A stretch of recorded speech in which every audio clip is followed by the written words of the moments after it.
स्वागत है आपका अपने YouTube channel doctor Madhubala classes में। मैं हूं राजेंद्र कुमार वर्मा और आज हम करेंगे भारत का संवैधानिक विकास, जिसमें जो अधिनियम समय समय पर बनाए गए हम उन्हें देखेंगे। तो पहले हम आज 1858 का अधिनियम देखेंगे। 1857 की क्रांति के बाद लाया गया। तो 1857 की क्रांति के बाद 1 नवंबर 1858 को इलाहाबाद दरबार में लॉर्ड कैनिंग ने जो है रानी विक्टोरिया के घोषणा पत्र को पढ़ा। इस घोषणा पत्र के साथ ही भारत का जो शासन था, जो कंपनी चला रही थी ब्रिटिश कंपनी, अब ब्रिटिश कंपनी के हाथों से निकलकर सारे का सारा जो शासन था भारत के ऊपर वो ब्रिटिश क्राउन या ब्रिटिश ताज के हाथ में चला गया और भारत का जो गवर्नर था उसे भारत का वायसराय कहा जाने लगा। तो भारत का जो अंतिम गवर्नर जनरल और प्रथम वायसराय था वो लॉर्ड कैनिंग था। ये प्रश्न कई बार प्रतियोगी परीक्षाओं में पूछा गया है।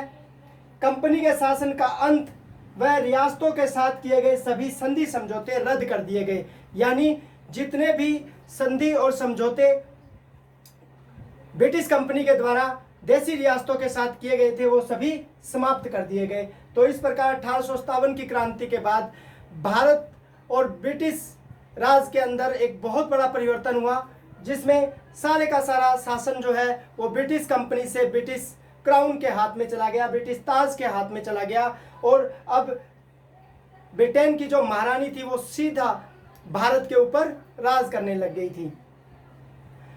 1858 का जो अधिनियम है उसे the act of the better government भी कहा जाता है। ये प्रतियोगी परीक्षा के अंदर पूछा गया है कि 1818 के अधिनियम को क्या कहा गया है। तो the act of the better government 1858, Bharat का जो शिक्षित वर्ग था इसे अपने अधिकारों का मैग्ना कार्टा कहा, यानी जो 1818 का जो अधिनियम है उसे भारत के जो शिक्षित वर्ग था उसने कहा कि हमारे अधिकारों का मैग्ना कार्टा है, क्योंकि इसी अधिनियम के द्वारा ब्रिटिश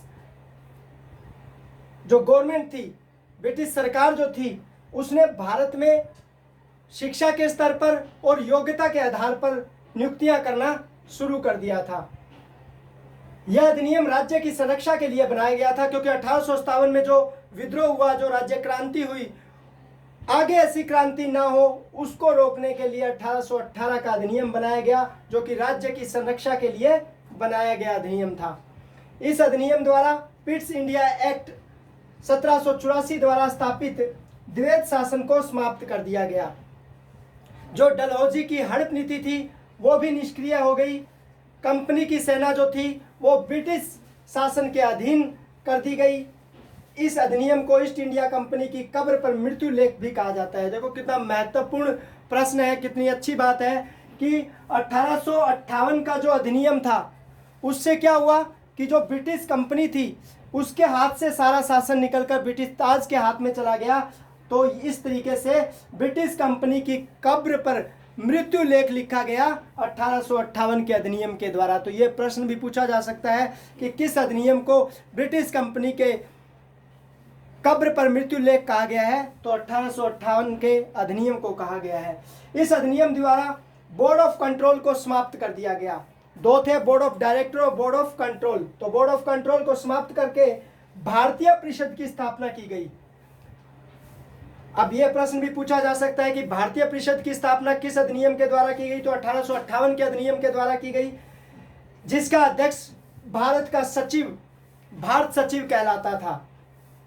तो यह प्रश्न भी महत्वपूर्ण बनता है इसके अंदर कि किस अधिनियम के द्वारा भारत सचिव की स्थापना की गई, पद की स्थापना की गई। तो 1858 के द्वारा की गई। एक बार इसका स्क्रीनशॉट लेंगे, फिर नेक्स्ट 1858 को ही करेंगे। एक बार स्क्रीनशॉट लेंगे। भारत सचिव ब्रिटिश मंत्रिमंडल का सदस्य होता था, इसलिए वह ब्रिटिश मंत्रिमंडल का के प्रति उत्तरदायी था। भारतीय जो परिषद बनी थी में 15 सदस्य थे, जिसमें 8 ब्रिटिश क्राउन द्वारा यानी विक्टोरिया द्वारा वह 7 सदस्य बोर्ड ऑफ डायरेक्टर्स द्वारा नियुक्त किए जाते थे। प्रथम भारत सचिव चार्ल्स वुड था। सचिव को भारत का मुगले आजम भी कहा जाता था। महत्वपूर्ण प्रश्न है कि भारत का प्रथम सचिव जो है भारत सचिव कौन था? तो चार्ल्स वुड था। भारत में अंग्रेजों व भारतीयों की नियुक्तियां योग्यता व शिक्षा के आधार पर खोल दी गई। किस अधिनियम के द्वारा? 1858 के अधिनियम के द्वारा। भारत सचिव को भारत के वायसराय के साथ गुप्त पत्र व्यवहार का अधिकार दिया गया। तो इस प्रकार हमने देखा 1858 का अधिनियम, इसमें महत्वपूर्ण प्रावधान हमने देखे। उम्मीद करता हूं कि प्रतियोगी परीक्षा के लिए ये अधिनियम 1858 आपके लिए लाभदायक होगा, आपके लिए उपयोगी होगा। धन्यवाद।